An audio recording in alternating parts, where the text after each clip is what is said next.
Futbolo akademija Dainava pradėjo naują sezoną ir turi tikrai intriguojančių naujienų bei išskirtinių tikslų. Ir mes kalbiname akademijos administracijos vadovę Renatą Kantaravičienę. Labą dieną. Labą dieną. Renata, tai kokiegi naujieji iššūkiai naujajame sezone? Ačiū, kad pakvietėt pasidalinti savo idėjomis ir naujais darbais šį sezoną. Tikrai mūsų sezonas jau prasidėjo. Nuo rugpjūčio 1 dienos komandos, kurios dalyvauja Lietuvos čempionate, jau treniruojasi, jau prasidės tuo čempionatas. Ir džiaugiuosi, kad galiu įgyvendinti savo seną svajonę, kad mūsų akademija būtų ne tik tai ugdytų fizinį vaikų fizinės savybės, bet kad tai galėtumėm susėti su sveikos gyvensenos žiniomis, psichologiniais mokymais. Juk neįsakytos nuoskaudos, nuslopintas pyktis, pažeminimo baimė kaupiasi vaikų pasąmonėje, kas vėliau gali virsti didelėmis problemomis. Ir kaip žinome, futbolas yra komandinis žaidimas. Šie dalykai labai yra reikalingi vaikų ugdyme, kad jų tarpusavio gerinti bendravimą, savęs pasitikėjimą savimi, bendradarbiavimą ir bendravimą vieni su kitais. Tai reiškia, naujajame sezone bus užsiėmimai ir su psichologu, ir dar kokios naujovės laukia, ką dar teks patirti vaikams? Taip, ir mitybos specialistas taip pat pasakos, ką reikia valgyti, kada reikia valgyti, kokie produktai yra geriausi sportuojančiam organizmui.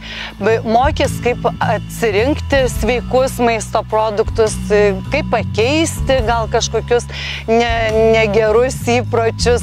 Ir visą tai per praktiką geriausiai yra įgyvendinama. Tai Futbolo akademija Dainava išleis tokį programą, tokį žurnalą, kurį gaus kiekvienas mūsų akademijos auklėtinis ir ten galės save stebėti, kaip jam sekasi visą tai padaryti. Dar geriau, kad būtų efektyvesnis visas tas stebėjimas, įsigysime kūno sudėties analizatorių, kurio pagalba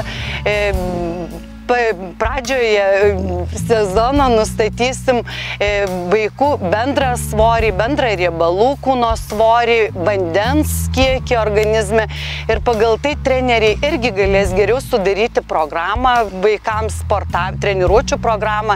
Mitybos specialistas padės gal pasirinkti taip pat mitybos kažkokį planą, kad vaikas geriau jaustųsi. Tai...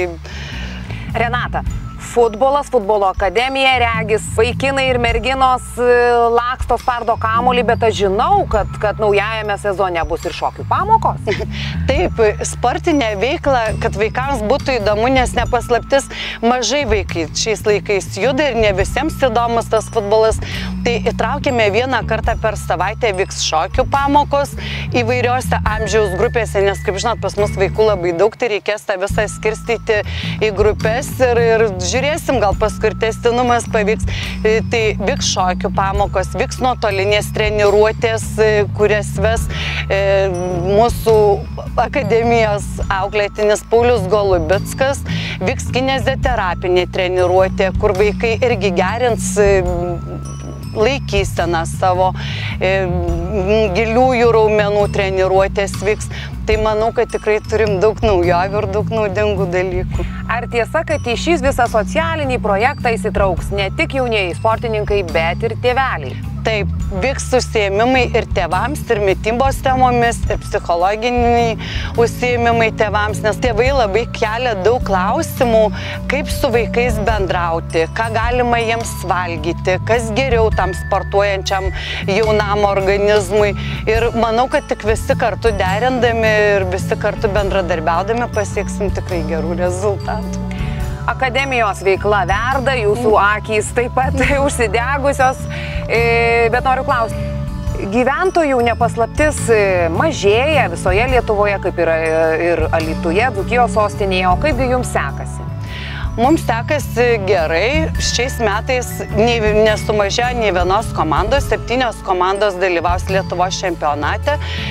Turim darželinukų grupės nuo praeitų metų, šiemet vėl kviečiame naujas grupės renkame.